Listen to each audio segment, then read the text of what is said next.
ہونا چاہیے۔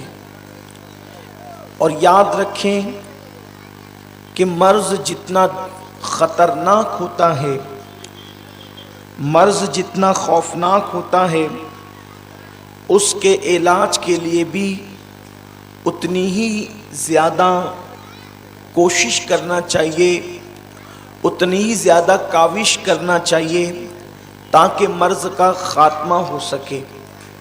آج کا جو عنوان قوموں کی ضرورت کے اعتبار سے متعین کیا گیا ہے وہ ہے زنا کی نحوست اور زنا کی مذمت، اور اسی مناسبت سے قرآن مقدس کی آیہ کریمہ کے ایک حصے کی تلاوت کرنے کا شرف حاصل کیا گیا ہے۔ اللہ تبارک و تعالی مجھے حق کہنے اور آپ تمامی خواتین و حضرات کو حق سن کر اس پر عمل کرنے اور اسے عام کرنے کی توفیق عطا فرمائے۔ یقیناً اس وقت پوری دنیا کے اندر چاہے وہ مسلمان ہو، چاہے وہ سکھ ہو، چاہے وہ عیسائی ہو، چاہے وہ ہندو ہو، کسی مذہب کا ماننے والا ہو، چونکہ فلمیں اس طرح کی گندی گندی انٹرنیٹ پر ڈال دی گئی ہے، ایسے گندے سیریل شروع کیے گئے ہیں جس کی بنیاد پر کسی بھی قوم کا جوان لڑکا ہو یا لڑکی بڑی تیزی کے ساتھ زنا کے دلدل میں دھستا چلا جا رہا ہے۔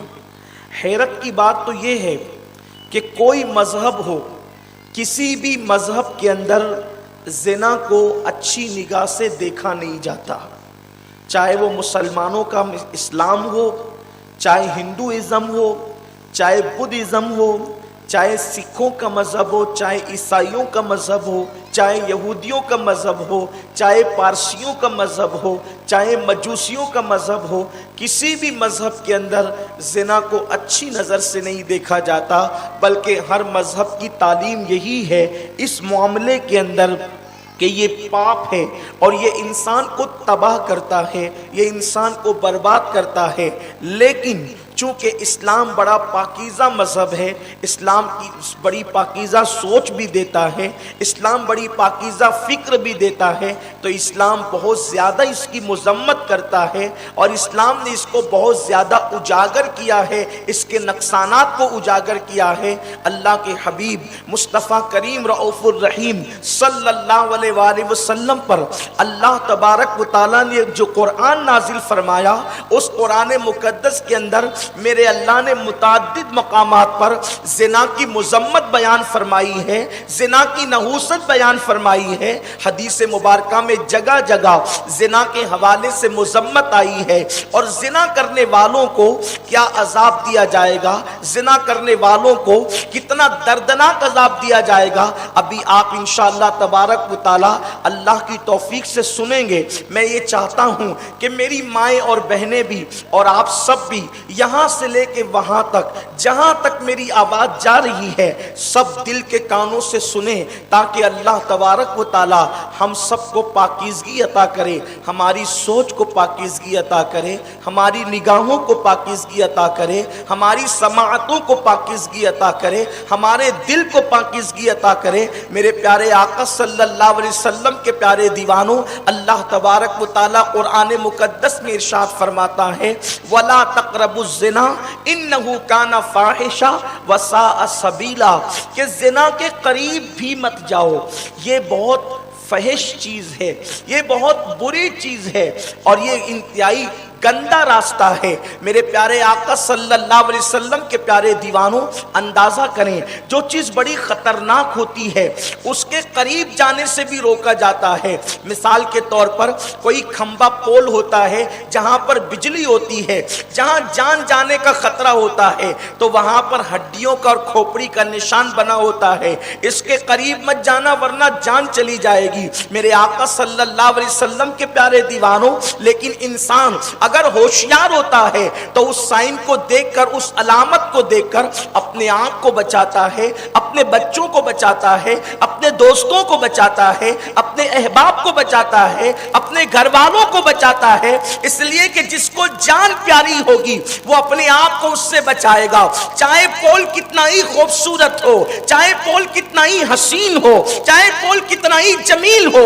چاہے پول کتنا ہی اچھا لگ رہا ہو، لیکن جان کو خطرہ ہے اور روک دیا گیا کہ اس کے قریب مت جانا، تو انسان اس کے قریب نہ جا کر اپنی جان کی حفاظت کرتا ہے۔ مگر کوئی نادان پول کی خوبصورتی کو دیکھ کر اگر اس کے قریب چلا جائے اور اس کو ٹچ کر دے تو اس کی جان چلی جائے گی۔ یاد رکھو، اگر کسی ایسے پول کے پاس گئے جہاں پر بجلی کا کرنٹ ہو اور آپ کو پہلے سے آگاہ کیا گیا تو آپ کی جان جانے کا خطرہ ہے، لیکن زنا وہ بدترین کرنٹ ہے جس کے قریب جانے سے ایمان جانے کا خطرہ ہے۔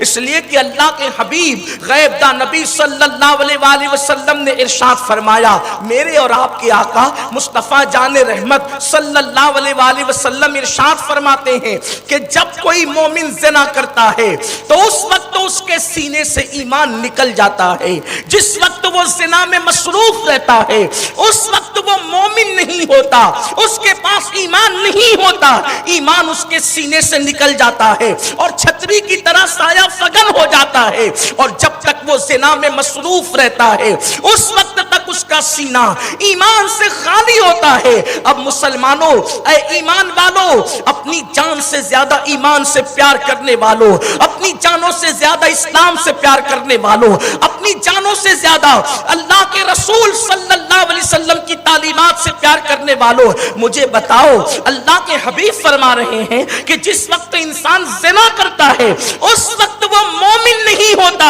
ایمان اس کے سینے سے نکل جاتا ہے۔ بتاؤ، اگر اسی حالت میں موت آ گئی تو اللہ کو کیا منہ دکھائیں گے، رب کی بارگاہ میں کیا منہ لے کر کے جائیں گے؟ اللہ اکبر۔ شعب الایمان کی روایت ہے، امام بہقی رحمت اللہ تعالی علیہ لکھتے ہیں کہ اللہ تبارک و تعالی نے حضرت موسیٰ علیہ السلام کو جو 10 آیتیں خصوصی ان کے لیے عطا کی، اللہ تعالیٰ نے حضرت موسیٰ علیہ السلام کو جو 10 آیتیں ان کے لیے خاص عطا کی، ان 10 آیتوں میں اللہ نے حضرت موسیٰ علیہ السلام سے مخاطب ہو کر کہا، اے موسیٰ، حدیث پاک کا مفہوم ہے، اے موسیٰ، اگر تم چاہتے ہو کہ میری رحمت تم پر برستی رہے اور میری رحمت میں تم سے نہ روکوں، میری رحمتوں کا نزول تم پر ہوتا رہے، تو 2 چیزیں مت کرنا۔ اگر تم چاہتے ہو کہ ہمیشہ میری رحمت کے سائے میں رہو تو 2 چیزیں مت کرنا، اور اگر تم نے 2 چیزیں کر لی تو میں تم سے بھی اپنی رحمت کو روک لوں گا، میں تم سے بھی اپنی رحمت کو روک لوں گا۔ حالانکہ نبی معصوم ہوتا ہے، نبی گناہ نہیں کرتا، کرتا بھی نہیں، کر بھی نہیں سکتا، اس لیے کہ قدرت اس کی محافظ بن جاتی ہے، قدرت اس کا احاطہ کر لیتی ہے، قدرت اس کی عصمتوں کا تحفظ کر لیتی ہے۔